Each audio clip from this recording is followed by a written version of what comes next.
10 days నుంచి pizza తినాలనిపిస్తుంది. కానీ కూపన్స్ కోసం ఓపెన్ చేసి జొమాటో సెర్చ్ చేస్తే నాకు ఏ కూపన్ లేదు. 10 డేస్ నుంచి అలానే ఓపెన్ చేసి క్లోజ్ చేస్తున్నా. ఓపెన్ చేసి క్లోజ్ చేస్తున్నా. అప్పుడు నాకు ఒక కూపన్ వచ్చింది. ఏం కూపన్? ₹150 క్యాష్ బ్యాక్ వచ్చింది. ఈ ₹150 క్యాష్ బ్యాక్, ₹150 కూపన్‌తో నేను జొమాటోలో పిజ్జా ఆర్డర్ చేసుకొని తిన్నా. ఓకే. ఇప్పుడు ఈ కూపన్ అనేది మనకి ఎలా జనరేట్ అయిందో చూద్దాం. ఫస్ట్ ఏమైంది? యూజర్ ట్రాకింగ్ జరిగింది. నేను ఇక్కడ ఓపెన్ చేసి క్లోజ్ చేస్తున్నా కాబట్టి నా యూజర్ యాక్టివిటీ అనేది బ్రౌజర్‌లో స్టోర్ అయి ఉంటుంది. ఎలా?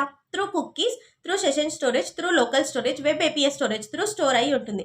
ఇప్పుడు ఏమవుతుందంటే ఈ జొమాటో వాళ్ళు, స్విగ్గీ వాళ్ళు ఏం చేస్తారంటే రీటార్గెటింగ్ ఆల్గరిథమ్స్ యూజ్ చేసి వాళ్ళు ఏం చేస్తారు అంటే ఎందుకు ఈ యూజర్ వచ్చి వెళ్ళిపోతున్నాడు, 10 డేస్ నుంచి వచ్చి వెళ్ళిపోతున్నాడు, ఇతని హిస్టరీ ఏంటి మొత్తం తీసుకొస్తారు.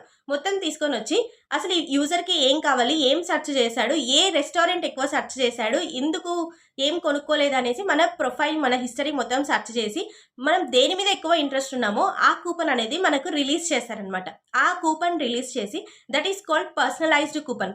పర్సన్కి డిఫరెంట్ ఉంటుంది. ఇక్కడ టెక్ స్టాక్స్ ఏం యూజ్ చేస్తామంటే మెషిన్ లెర్నింగ్ మోడల్స్ యూజ్ చేస్తాం. Machine learning models like regression, logistic regression, XGBoost and user scoring algorithms, ఇలాంటి ఆల్గరిథమ్స్ మనం యూజ్ చేసి కూపన్స్ అనేది జనరేట్ అవుతుంది. ఇక్కడ మనం ఏం యూజ్ చేస్తున్నాం? Machine learning models. Okay, that's all about the video and please subscribe to our channel.